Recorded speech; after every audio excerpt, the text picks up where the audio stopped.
All right, it's 11:30, so for the sake of people having to catch planes home, we're going to go ahead and get started. Hi, welcome. Thank you so much for coming. I know you're all probably fighting off hangovers, so I'll try not to be too loud, but I very much appreciate you being here. So, to start with, I'm going to talk a little bit about why I'm here. I'm not just a rando that lied her way into getting a panel. Hi, my name is Caitlin Farthing. I'm a professional art restorer conservator and art historian. I work in the disaster restoration industry, which means fire, flood, tree through the roof. I specialize in art in the disaster restoration industry, which means I see things in their worst possible condition and I bring it back to life. And my personal specialty is books. I have a dual bachelor's degree from the University of Delaware Art Conservation Program in art, material culture preservation and art history. I have a master's in books and prints from the University of the Arts, which is the American sister school of the University of the Arts London. It was. I've been working in disaster restoration since 2018. I've been working on books since 2012, and I've been working in museums and cultural institutions since 2008. That is me on a job site. To show that I do in fact know what I'm talking about, these are books that I've made. And these are books that I've restored. So the big thing I always start my panels off with is, why are we here? Why did you guys give up an hour of your time to come listen to me talk when you could be on transit or convalescing a hangover? And the big thing is this. This is where I got my master's degree. This school no longer exists. It is gone, defunct. If you go to this part of Philadelphia, it is now high-rise condos, I think. How many of you have bookbinding classes in person near you, off the top of your head? How many of you know, yeah, exactly, where you can go to get bookbinding classes? Yeah, not many. This is a list from a great bookbinding resource called, I can't pronounce it, it's down at the bottom, Philobibian. This is a list of, an international list of bookbinding schools and degrees you can get in book arts. About a quarter to a third of this list is defunct. It's gone. So when we want to learn bookbinding, we're turning to the internet these days. And that's always kind of been a thing since the internet allowed us to do this, but a lot of internet information is disappearing. Blogspot, WordPress, all of them were fundamental when I was in school in getting tutorials, and most of them, I look at my bookmarks, they're gone now. So we're now kind of stuck trying to learn from internet videos and talking to people on Discord, and while that's great, I can't answer really complicated questions via Discord text post. It's not possible. So I made this panel to talk about a lot of the things that I'm seeing people not do, seeing people do, seeing the advice that I keep seeing people ask for, and then I just can't answer it online. So we're gonna start with the very, very basics, with the parts of a book. We're gonna play a little bit of a game. You don't have to answer if you don't want to. All right, this part of a book, everyone know what this is called? These two. Covers, yes. This right here? The three of them together, what is that called? It's a case. So that's why when you're putting your covers and your spine on your book, it's called casing in. This part, that's all your pages, what's this called? Text block, yes. This part here that attaches your text block to your case, what's this called? End papers, yes, we're gonna get a little trickier. What's this part of the end paper called? This is called a paste down because it is pasted down. This part of the end paper that goes flippy flappy back and forth, what's this called? This is called a flyleaf because it flies back and forth. This is the loose part of your end paper. All right, on your text block, you have the edges. Does anyone know what this part is called? This edge right here, where you run your fingers across, this is called your foredge. This is also your top edge or your head, and the bottom is called your tail. I don't have a book that has it on here, but when you have a little sewing band right up here that helps with your text block, what is that called? There are multiple terms for it, so don't feel bad. If there is only one and it is at the top of your book, it is called a headband because it is at the head of the book. If there are two on either end, they are called end bands. The top of your book is called the head, the bottom of your book is called the tail. You don't really ever see tail bands. The only time I see them is when the headband is broken off. You could do a tailband if you wanted, it's kind of useless. All right, we're going to get to one last really tricky question. So, or a couple. In your text block, we all know that you gather a bunch of papers together into a certain thing that gets sewn into your text block. What is that thing called? Signatures, yes. If you're not from the United States, they are often called gatherings. International bookbinders get annoyed at Americans for calling them signatures because technically only the first page is the signature. But it's pedantics, which, everyone loves. And then, real tricky. So when you fold your pieces of paper in to create your signature, what is one of those folded pieces of paper called? Yes, it is. That is called a folio. These are all important terms to know when you're getting into trying to figure out bookbinding stuff because people will use them. And it's kind of, if you don't know what they're talking about, you're going to spend a lot more time trying to figure it out than you will following the tutorial. So yeah, we have a lot more on there than I went through, but yes. So we're gonna start with some of the things that I see people that I'm like, you need to do this, default. Paper grain. I will never shut up about paper grain. The difference is, so like fabric, because I'm sure many of you are cosplayers, everything on your book has a grain. The grain is on the line on which it wants to fold. If you try to fold paper against the line, this is bound incorrectly, specifically to show you guys why. This is what happens. If I try to flip through this, it doesn't flip, it doesn't want to bend, it won't open correctly. As opposed to a book in a similar thick paper, if you've bound it on grain, see how easily that flips?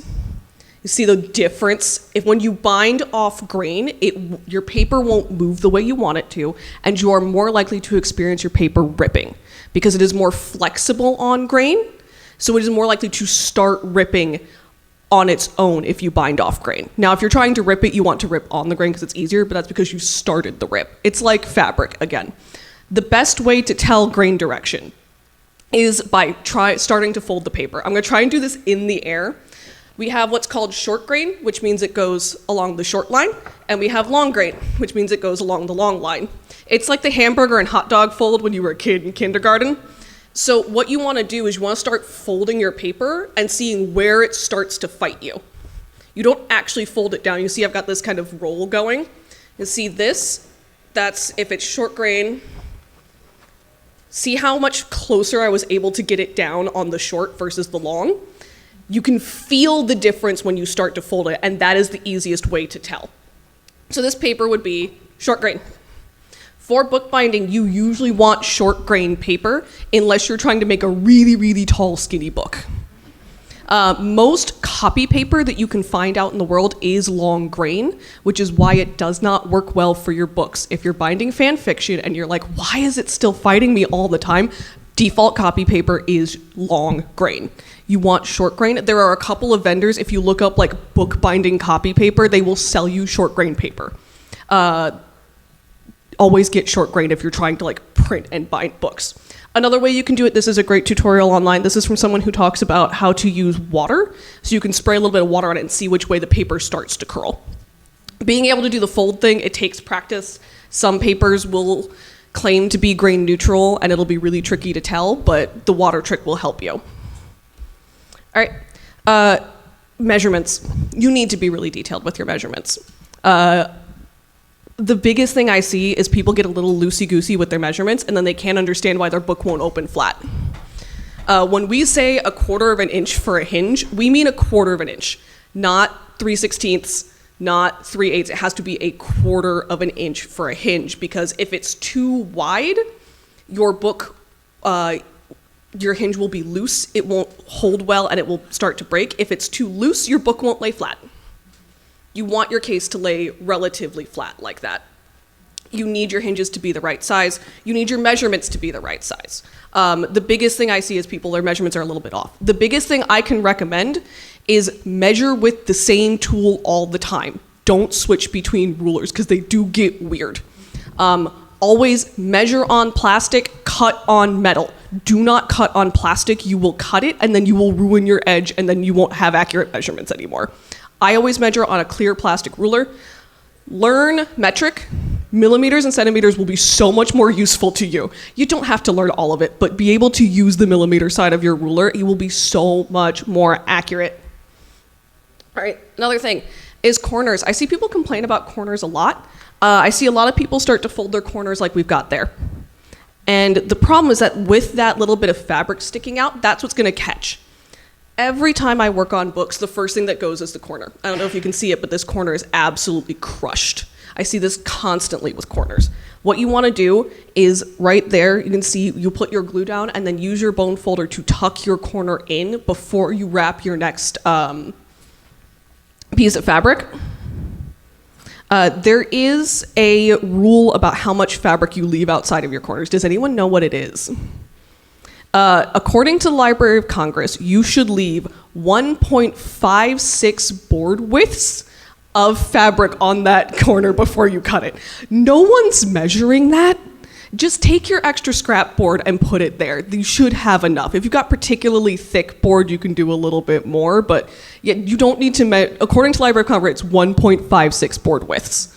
We're not doing that. All right, next, paperweight. How many of you are familiar with the difference between paper pounds and GSM, or even what any of that means? Yeah, so paper poundage just means that is how much 500 sheets of that paper weighs. GSM stands for grams per square meter. So when these are both referred to how heavy the paper is. That is how we figure out how thick paper is. We don't use like little spectrometers or anything to measure how thick paper is. We do it by weight. As you can see here, this chart is extremely helpful. You don't want crazy, crazy thin for your books. You don't want crazy, crazy thick for your books. A really good rule is that the thicker the paper is, the less flexible it is. The thinner the paper is, the more flexible it is, but the weaker it is.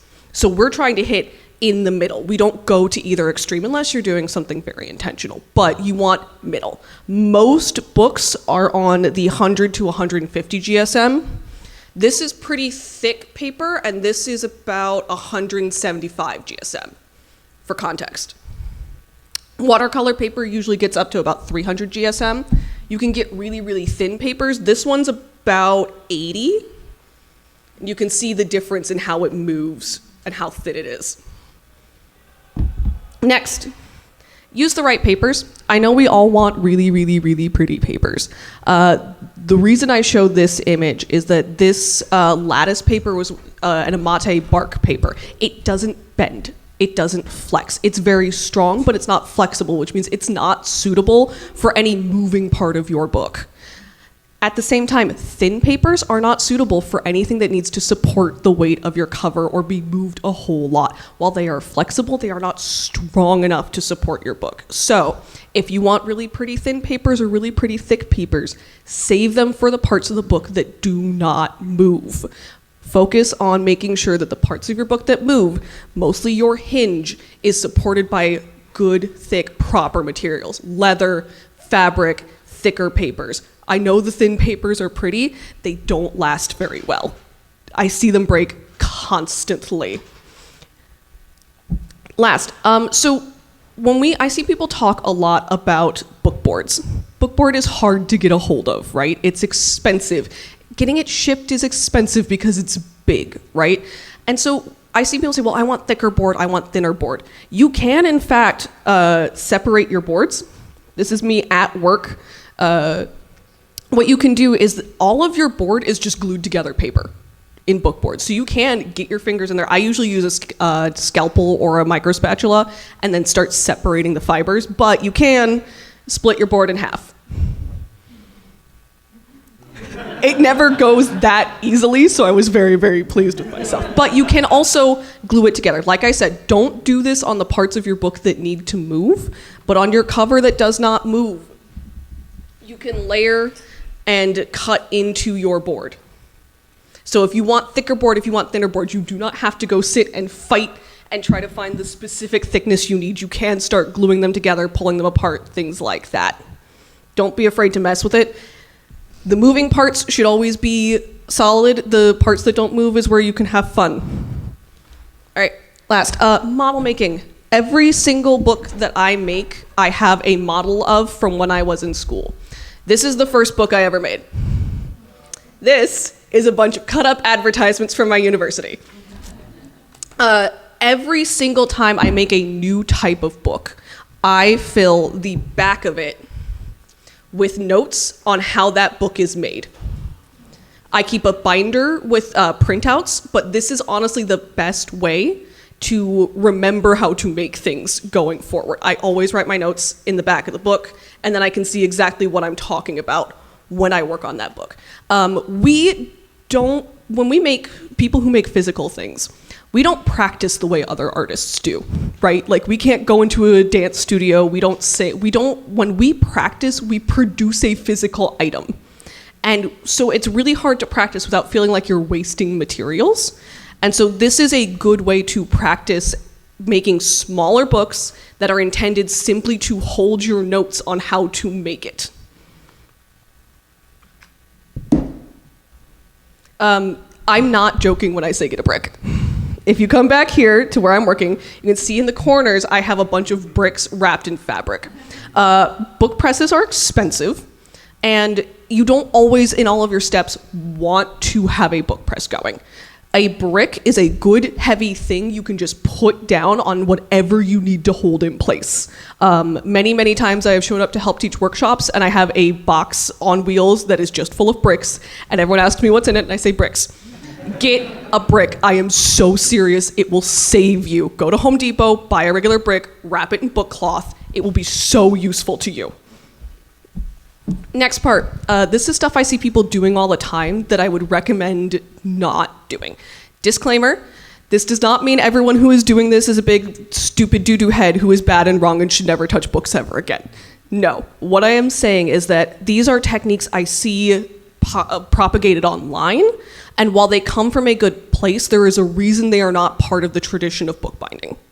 And I see that they often cause more issues than they actually help solve, and that oftentimes it's hard to figure out the technique under them that makes them useful when you're just like watching it through the internet.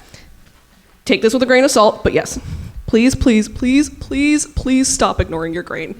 Everything that goes on your books has a grain. Your book board, your end sheets, everything has a grain. Your spine lining has a grain. Everything needs to be on grain or your book will start to fall apart. Please check grain. I am so serious. That is 90% of the problems that I see is people not checking their grain. Next, jigs are wonderful tools. However, plastic jigs are going to be a detriment to your bookbinding. One, they warp. They don't stay the same shape. If you cut against them, you will cut into them, and over time they start to wear down. Really, genuinely, I cannot recommend enough. Get used to measuring and then cutting on metal. Cutting against a jig is only going to make your work inconsistent at best. I love seeing the 3D printed jigs. They're a great tool to begin with, but again, if you're really trying to get into it and you're seeing the same issues over and over and over again, it's probably because you're using plastic tools. I see a lot of advice on how to do bookbinding cheaply because it's expensive. This is a very, very, very expensive field to get into. Our tools are expensive, the things we use are expensive. I'm gonna tell you right now, do not cheap out on your glue. The glue we use is called PVA. It stands for polyvinyl acetate. You can get it Talus, Hollanders. I think some art stores will sell it under the name Line Co. I see a lot of people saying use Elmer's, use Mod Podge, use Gorilla Glue. They're not flexible enough. The biggest thing with polyvinyl acetate, with PVA, is that it is a flexible glue. So that when you have your hinges and your parts that need to move, it's not gonna break. How many of you have like a really old paperback book and the pages are just starting to fall out? Yeah, that's because those old glues are not flexible enough to continue to move with the paper as the book ages. And it is the same thing for these glues I have listed up here. I know it's much easier and cheaper to get your hands on these glues. Your books will fall apart if you use them. Fabri-Tac is better than nothing. It is okay for practicing, but it's meant for fabric, not paper. So your paper is going to absorb it differently. Do not recommend it. Self-adhesive materials, don't use them. Plain and simple, the adhesive is not meant for that. Things like contact paper are meant to go on something that stays still forever. They are not meant to move. They are not strong enough. Do not use self-adhesive materials. I know they seem easy. Your book will fall apart. Next part. I see a lot of people talking about cardstock in their binds. Cardstock is great for putting imagery on your covers. It is great for any part of your book that does not move, like your covers, even your spine if you're doing a hard spine a little bit. Cardstock, like all other paper, has grain, right? As we've said 8 million times. It's also thicker and it's not very flexible. If you've ever tried to work with cardstock, you know it doesn't bend very easily. I see a lot of people doing a version of a Bradle where they glue their spine and their covers onto a piece of cardstock, and then they glue all of that onto their fabric. And then I see a lot of people saying, hey, it doesn't fit. It's not, like my covers aren't opening flat. Like it's really not flexible. Cardstock is too thick and not flexible enough to be a spine and hinge support. It is not going to work for you. It is going to make your hinges too tight. It's not going to support them properly. It's going to be a big reason why your books are not turning out the way you want to. It's also going to be why your text block doesn't fit into your covers that well. It's creating too much bulk on your hinge to make a successful book. Cardstock is a great support for detail and like fun things. Do not use it for the functionality of your book. It is too thick. It is not flexible enough. It will break on you. I'm sure most people here have seen Super and Mull and Crash. It's the stuff that looks like cheesecloth but isn't. Most bookbinders like it. Coming from the restoration side of it, don't use it. Cannot tell you how many books I see. It's ripped, it's falling apart. It doesn't support the way you want it to. It's also expensive and hard to get. Don't waste your money. If you want a good spine lining, use good, strong paper. My favorite spine lining is Hanamiel Angra paper. You can get them most places. Any paper that's strong enough to be your text block paper, anything thicker than about copy paper can be used as a spine lining. You do not have to use Crash or Mull or Super or any of that. Also, don't use cheesecloth. I saw someone suggest cheesecloth as a version for Super, and I'm like, I get it. It won't last. Your book will fall apart on you.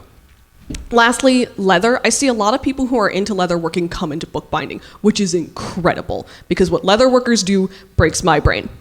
Because leatherworkers start with fairly thick leather depending on what they're doing. And if you've ever watched them work, they wet it and then they start tooling it and working with it. And then usually they dye it after they're done tooling it, right? There is a reason bookbinders don't work this way.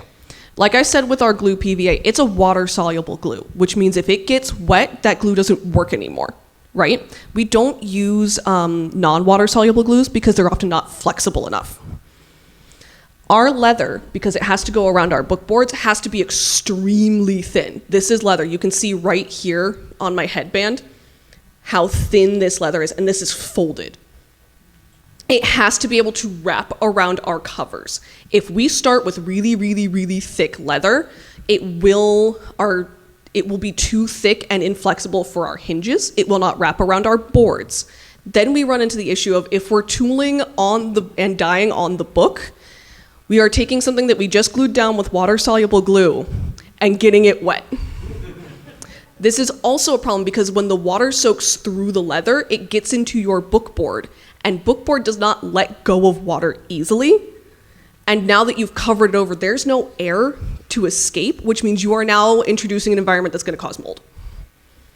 You're going to weaken your book by doing wet tooling on your cover. This is why when you watch traditional bookbinders work, they do what's called blind tooling or heat tooling. So we have our very, very, very thin leather, we put it on the board to support it, and then we heat up tools to do those demonstrations. There's also a reason we use brass tools and not steel tools like you see most leather workers work with. Again, it's because our leather is so thin. If we use steel tools, we'll cut our leather. We use brass tools because they heat up more evenly and can be more delicately applied to not cut or rip our leather when it is on the book already. I love seeing leather workers work on books because I love watching them tool it, but I'm always like, tool it first, then glue it on. All right, this is gonna be my timeline of where you should start learning how to bind. How many of you tried to start bookbinding because you saw a tutorial on TikTok about how to make a full case binding for fan fictions? Don't start with a full case binding. Like I said, when I first took my first bookbinding class, this was the first book I made. This is not a full case binding. If you start with this is the equivalent of like starting halfway up a mountain. It's gonna be hard. It's not gonna make a lot of sense if you're not already used to working with books. So, listen to me, take it with a grain of salt. There may be things in here you don't want to learn, but I have a master's degree. The first thing I recommend, this is called a Japanese stab binding. It is called a Japanese stab binding because some people who were working in trying to catalog historical book structures decided it was from Japan. It's also traditional Korean, Chinese. It's from all over East Asia. Who originally invented it is a little up in the air, but it's called Japanese stab binding. What you do is you start with a pile of paper, you punch holes in it, and then you start binding with silk, usually silk thread. It's just a pile of paper. It's not even a hardcover. You can add a hardcover onto it, but this is gonna start teaching you how to fold your paper, how to cut your paper, how to work with your thread. You can also do a lot of really fun designs. There's a lot of really good tutorials on how to do Japanese stab binding out there online. This is a great place to start to figure out how to work with paper and thread. As you can see, that's what I just showed. That was one of my projects. I made all that paper in my grad school work. The first covered book most people learn how to make is a Coptic. This comes out of Egypt from the Coptic Christians. This is the first codex we really see in Western bookbinding tradition. There's no glue, there's no spine. You are just sewing your covers directly onto your paper. This will again teach you about folding your papers, creating signatures, working with thread, working with your cover, covering your covers, but you're not dealing with hinges and really complex math yet. This is what's called a secret Belgian import.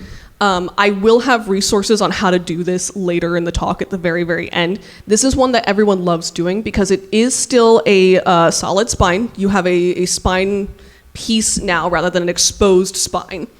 But you're not sewing a text block separate from your book yet. You are sewing into your covers.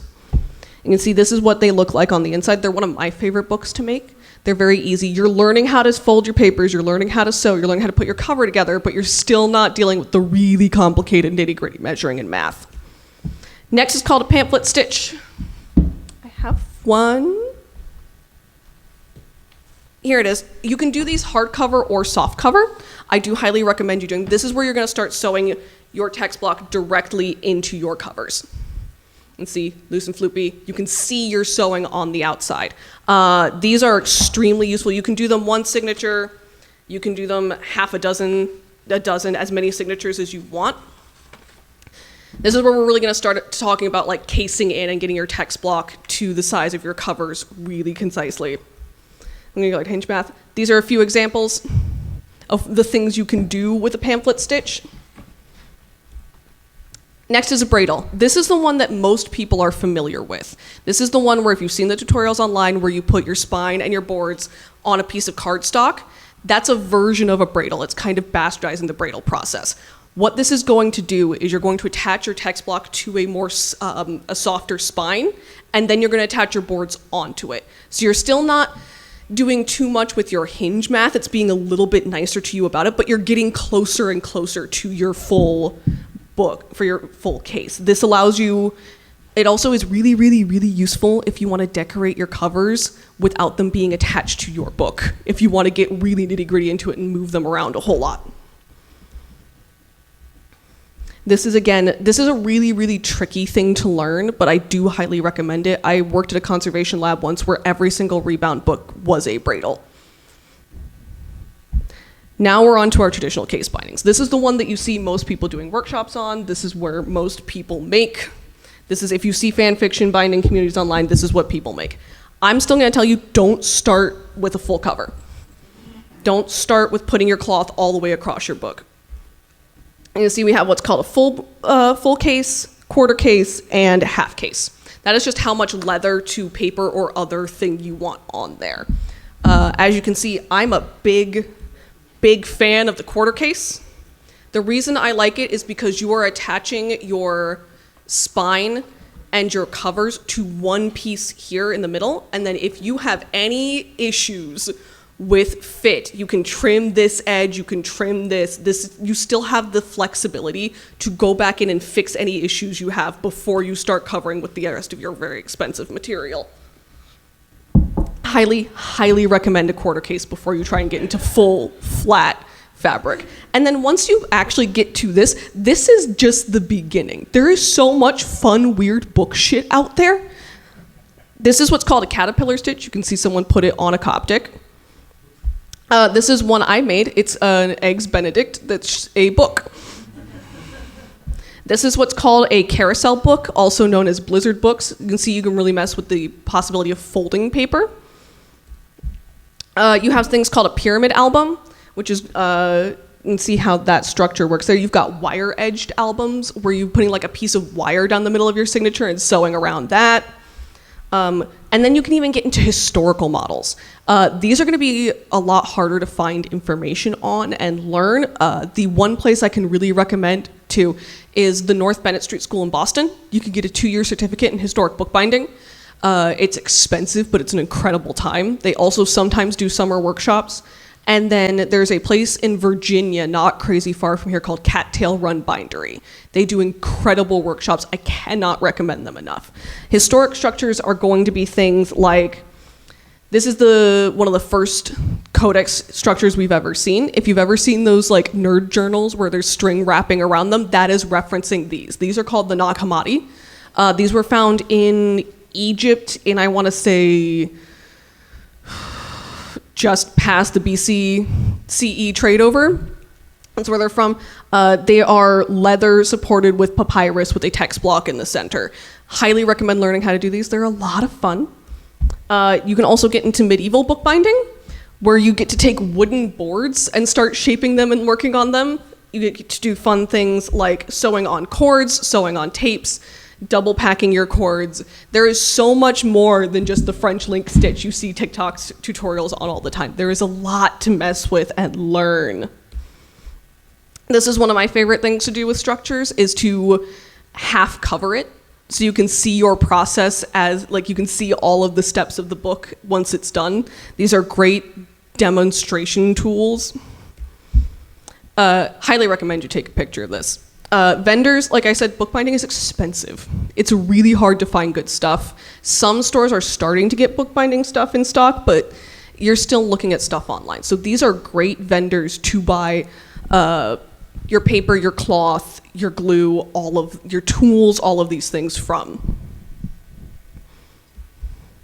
And now we're getting into my personal favorite part of this presentation, which is preservation. This is what I do. Because I see a lot of people online talking about being scared of book mold and scared of what's going to happen to their books, because as we all know, collecting books and reading books are two very different hobbies. And when you find out that like there are bugs that will eat your books, you do start to panic. So this is one of the major things we deal with in restoration and conservation. This is called the 10 agents of deterioration. Most people don't have to worry about most of these. Like, thieves and vandals are not something you have to consider the way a museum does.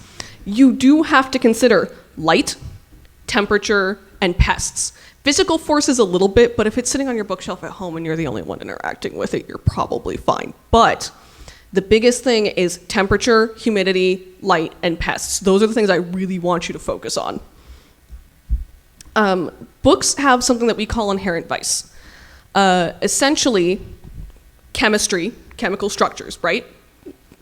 What happens is, as a chemical structure breaks down, little bits of it come off, right? Those gases, it's called off-gassing.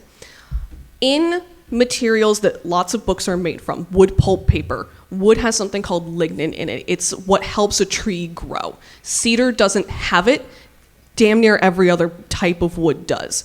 Lignin, when it breaks down, those little gases are not stable, so they want to come back in and bond to something else. So when they break down, they come back in right onto that other molecule and start taking more gases off. So this is what we call inherent vice, that once it starts breaking down, it keeps itself breaking down. The way it breaks down makes it worse. This is the fate of all wood pulp paper. It cannot be saved. Eventually, this will happen to it. This is called brittling or shattering. This is when you go to fold the paper, it just snaps. It is the unfortunate truth of all wood pulp paper. This is why you see people say use cotton paper, use linen paper, use mulberry paper from Japan and Korea. They do not have lignin in them. That means they don't have this problem. Everything will eventually turn to dust, but cotton paper will last hundreds, if not thousands of years. Wood pulp paper lasts maximum 150. And then we get into storage. I know we all love our beautiful aesthetic bookshelves that have our plants and our sunlight on them and our big like open wood. It's so pretty. All of those are terrible things to do to your books. Like we just said, wood has lignin in it. Any open raw wood that is not treated or coated will break down like that. Anything around it will get affected by it being broken down like that. If you've ever gone to your grandma's house and she has just wooden shelves and there's like a white tablecloth or something on there, it's got this weird brown stain that never comes off, that's from the wood breaking down. That staining cannot be removed, it cannot be undone, it cannot be stopped. Never ever store anything on raw wood. Always coat it. Metal is best. Coated metals, things like that, but as long as it's coated and protected, you can have wooden bookshelves. Never raw wood. Second, no plants. Keep your plants away from your books. Books and paper do not like wet. Paper does not like humidity. Plants love humidity. So when you put your paper next to your plants, that paper starts to soak up that humidity. It's going to warp. You're going to put yourself in the position of potentially getting mold. This is where book mold comes from, is when you have too humid of an environment. Keep plants away from your books. I know they look really pretty together. Don't do it. They're not going to get along. Also, plants introduce pests. I know we all love our plants and want to keep all of the bugs and things away from them. There are a lot of pests that love eating plants that love eating books. Bookworms are real. They're not a myth. They're not a little worm. They are, in fact, the larva of a couple of species that really love eating books. This is a book that I worked on about 2 years ago. This is the track of a bug that was eating through the paper. You can see it in the middle there, and then there's one down on the side. You can see across the gutter where that book was, little bug was just going straight through. They will nibble straight down through your paper. The ones that you need to worry about, the biggest one is silverfish. If you play Minecraft, that is exactly what they look like. They look like little silverfish. If you see one, kill it immediately. And then contact any sort of inspector, anyone who deals with pest control, because they will eat your collection. They will eat your books, they will eat your paper. Silverfish are the worst things. Book lice are a little tiny type of mite. They're not interested in paper, they're interested in leather. So if you don't have any leather-bound books, you're probably okay. Termites, they like wood, they like your paper. And anything that likes your wood likes your paper. Carpenter ants, bees, anything that wants to eat wood wants to eat your books. Be very, very careful about it. Also, custom boxes. I know many people have been talking about slipcases online. This is one that I made for that pamphlet stitch. You can see I'm not a big fan of slipcases for one major reason. It's because every time you pull your book in and out of this slipcase, you are rubbing the top and bottom edges of your book. You are putting friction on your book, and it is going to wear it down over time. Slipcases can be really pretty. They are not good for protecting your books. If you want to protect your books, you do so all the way around. We can go back to the very beginning of this section. This is out of Heritage Board. This is what you see in most libraries and museums.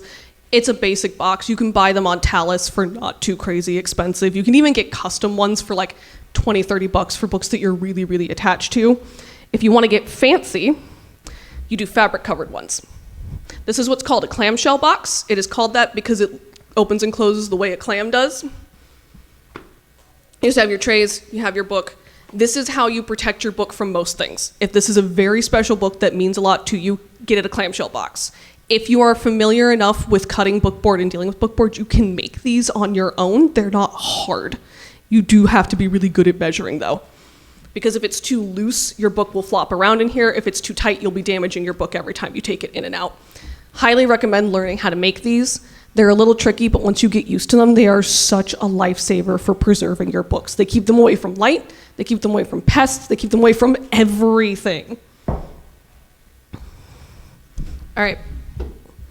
We have about 20 minutes left, which I was hoping to leave for questions at the end, because I know nerds are not ever going to escape the accusation of being theater kids. And a masterclass is usually someone talks a whole lot and then has time for answering questions. So I wanted to leave time for questions at the end, but these are the things I want you to take away from storing your books. Dust regularly. When dust settles, it can cause staining on your books.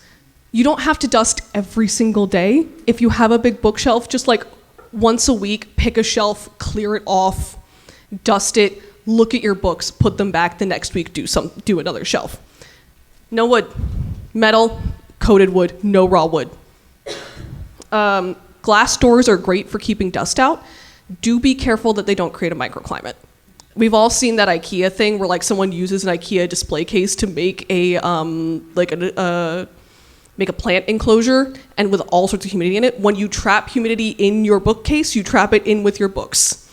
So make sure that it's not creating a microclimate. And all you have to do is just open the doors every so often. Again, flip through your books when you do your like weekly/monthly check of your bookshelf. Flip through them, double check them, just make sure there's nothing growing. Anything special, keep in a box.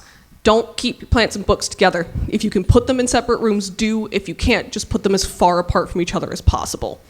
No raw wood. I'm going to say it 8 million times. Don't leave your books to sit. Books are meant to move.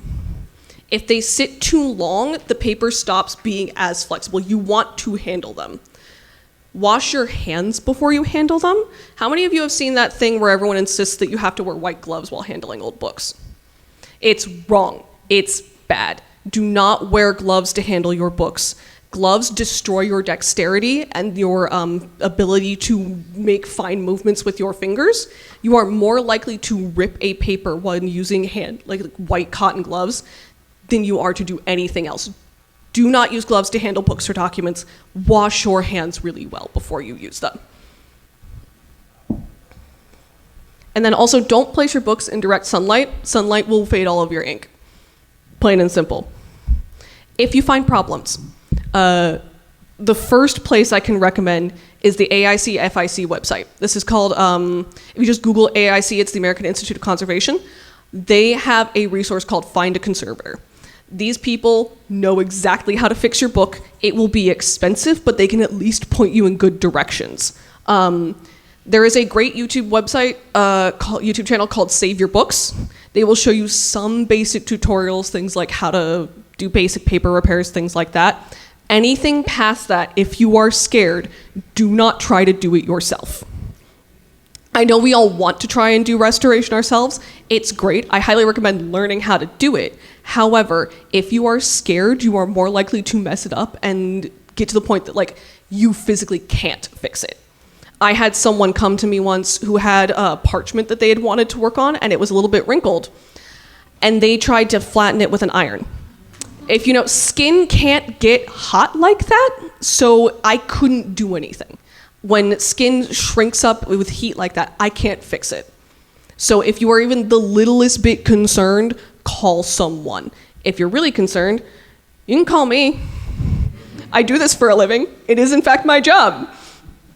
So there's two things here. These are my professional, this is where you call me. That email is monitored by my corporate overlords, so don't be weird in there.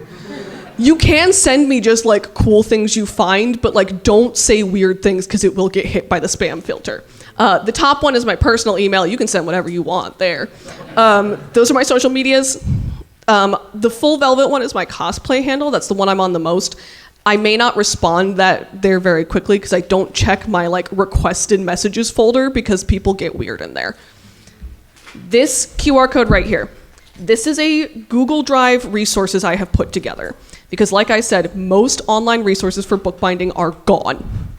All of them are gone. So these are tutorials, advice, things like that I have downloaded and saved and uploaded to this Google Drive so you don't have to worry about the link going defunct. Highly recommend getting in there. The permission should be open. If it's not, just yell at me and I will give you access. It is being updated. There are things I need to put in there. Also, everything in there has already been available for free online. I'm not going to take anyone's paid stuff and put it in there.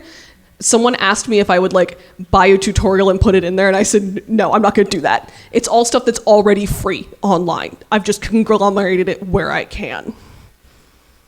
Thank you so much.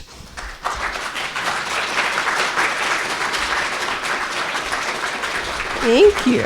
I know that was a lot of information very, very quickly. We have about 15 minutes left, so if you have questions, comments, you want to tell me I'm really smart and good at things, you think everything I said was absolute trash and nonsense, you are welcome to do so. There is a microphone right there.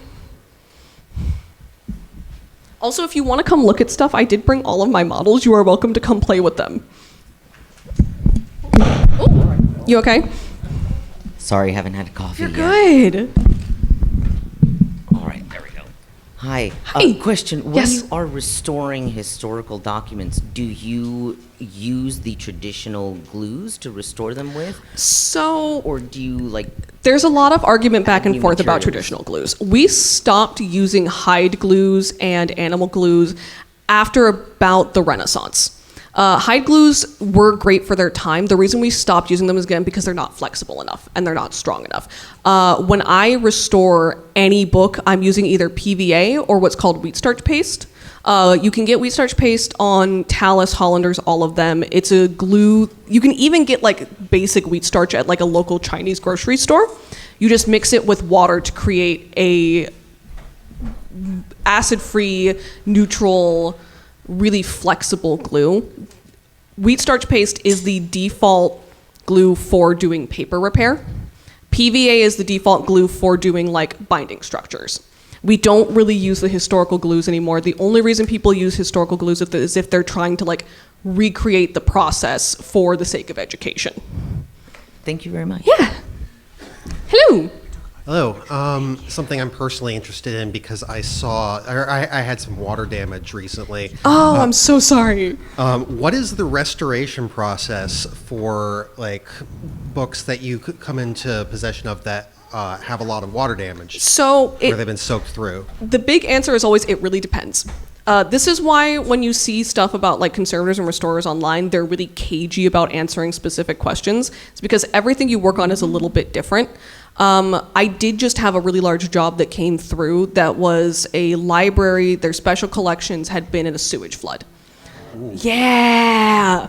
I can actually, if we start the process over, I can show you one of those pictures. That is this bottom right one. That was one of the ones in the flood.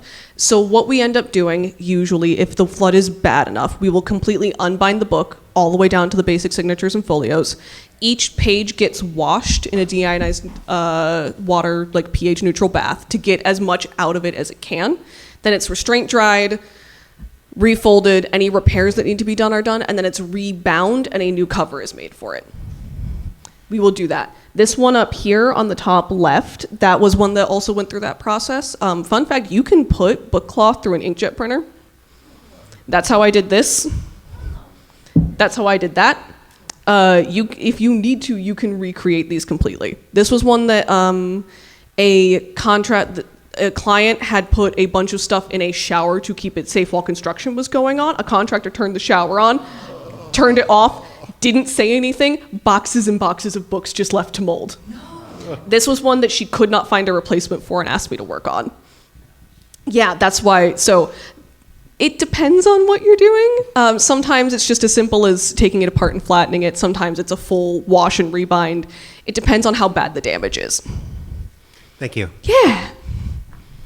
Hello. Hi, I had a question about what your recommendation for a long-term storage would be. Okay, for what specifically? So like if it's in a storage place where you're not there. Okay, so the biggest thing for long-term storage is if you can monitor your temperature, your light, your humidity, things like that. If you're moving and you need to put your books away for a couple of months while you're figuring out where you're going, the thing I recommend is acid-free boxes. If you can't get acid-free boxes, line them with something like muslin or acid-free paper. Put them in a box. Put them in a temperature-controlled place. There are storage units that are temperature-controlled. There are storage units that are not temperature-controlled. temperature control, humidity control, moisture control. If you're really worried, because there's been a couple times people have said that like they had a storage unit and then it leaked, you can like wrap your boxes in waterproof material. If you're really concerned about your books for long-term storage and you're putting them in a storage place, there is something called archival Tyvek. Tyvek is that stuff you see houses wrapped in. The great thing is that it lets moisture out but not in if you wrap it correctly, so you can wrap your books in archival Tyvek. You can sell Tyvek tape. The websites I put up earlier, Talas, will sell it, Talas. You can wrap your books in that, just kind of like you would wrap like a Christmas present, and then that should keep moisture out of your books. All right, thank you. Yeah. Hello. I don't know if this is technically part of the bookbinding process. I did get here a little late, so maybe I missed it. Do you have any tips on like getting actual text on the paper and like when you're supposed to do that in the bookbinding process? So getting text on your paper it can come in two ways. Traditionally what happens is if you have a great big piece of paper, you print all your text on it, then you fold it down into your signature, bind it, and then chop it. That's a little tricky nowadays, and we don't need to do that with the printers that we have. The best thing to do is there are a couple of free softwares. There is a Discord group that I am a part of. I have to look up the name of it. It's called the Renegade Bindery. Thank you. The Renegade Bindery, they have some softwares listed on how to format your text to be printed in signatures. Because, you know, when you fold a piece of paper, say we fold this is page 1, 2, 3, and 4. If I put another piece of paper in there, that messes up your page order real fast, right? So doing the math to figure out what order you print in back and front can be a little tricky. There is software that will do it for you. But what you do is, in general, if that's what you're going to do, you print your pages, then you make them into signatures, then you bind them, then you put your covers on. Okay. Awesome. Thank you. Yeah. Hello. Hello. I have a question regarding, basically, I would like to use silk to cover my book with minimal processing. Okay. Is your silk already backed? No, and I don't want to back it. Okay, so... Like, I don't want to use methyl cellulose, and I don't want to use fabric interfacing. It just takes too much work. Okay, yeah.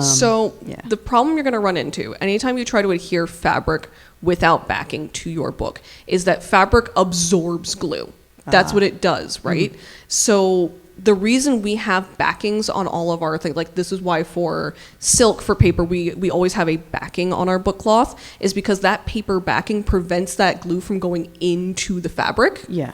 So in theory, you could you could take PVA, you could thin it, and you could brush it onto the back of your silk. Mm-hmm. And then when you go to glue it down, that would help. You can also do the same with wheat starch paste. I'm not a huge fan of methyl cellulose. I know a lot of people like it. I don't like it for binding. I think it's too loose. You could try backing the silk with the adhesive you intend to use. Okay. Just super thin, super smooth, even strokes. I can't guarantee it'll work super well because your silk is probably going to start to try to absorb that glue. So it may end up splotchy. Yeah. But that's about as best as I can recommend without actually like doing a fabric interfacing backing or like a paper backing. Doing drumming, I heard. So that way I'm only basically using glue where it's actually adhered. Oh yeah, so a drum leaf. I think this is a drum leaf. This is a drum leaf. So on a drum leaf binding, you're still adhering your fabric all the way to your boards. The only part is you can see that there's a little bit of a break up here around the spine. You can still, if you're trying to cover your entire cover with the fabric, you still have to adhere it down. It's less adhesive than a normal binding. Mm-hmm. The only other thing I could recommend is if you want to do a silk cover and not adhere it, you can do a soft cover like Japanese stab with silk. Got it. If you want to look at these are Japanese stabs with soft covers, and it's just paper. So you can see what that looks like if you could try that with your silk. Okay, cool. Yeah. Thank you. Hello. Hello. Earlier you mentioned a store in Virginia that you recommend. What was Yes, the name it's of it? called Cat Tail Run Bindery. They do incredible classes. Every time I have weird questions, I call the woman who runs it, and she is extremely nice. They're expensive, but they are very worth it if you want to get into the nitty-gritty of bookbinding. Thank you. Yeah. Hello. I have a question and a comment. Yes. The question is, what do you prefer when it comes to leather for your binding? So I have a very specific leather that I like using. I can't pull it up because I don't have internet. On the Hollander's website, there is a subsection of their leather called Seigel, S-E-I-G-E-L. He is a tanner who makes bookbinding specific leather. I like his goat skins in particular. In bookbinding, when we use leather, we want really thin leather. So you don't see calf very often, or like you don't see cow very often in bookbinding because it's too thick. Goats, this is talking about leather. If you're squeamish about animals dying, I'm sorry. We like thin leather, right? When an animal dies young, its skin is very thin. When an animal dies old, its skin is very thin. When it's in its middle age, the skin is very thick. Goats tend to be slaughtered very late in life, which is why their skin is very thin, which is why we like using it for bookbinding. This is also why goat and sheep tend to be used for parchment and vellum making, is because their skin is thinner and stretchier now that they are older. And the comment I had actually Yes. goes on the tail end of that. If anybody's looking for sheep skins, I often go to Tandy. They're like all over the country. Yes. And that's where I get a lot of them. You can get a great sale. $20 will get you enough to cover a pretty standard sized book or even 2 smaller ones. And I do a lot of leather working, so I would recommend that. Yes, Tandy is a great place. Definitely look for, the term you want is split. That means it's already been thinned for you. Thank you very much. That's a great recommendation. Hello, you're back. Sorry, I have more questions, but you can stop me at any point. You're good. because- I actually just got the 5-minute signal. Yep. So if you don't mind, we can talk to the ends of your patients out in the hallway. That's fine. Thank you. All right. Thank you so much for attending. I very much appreciate it.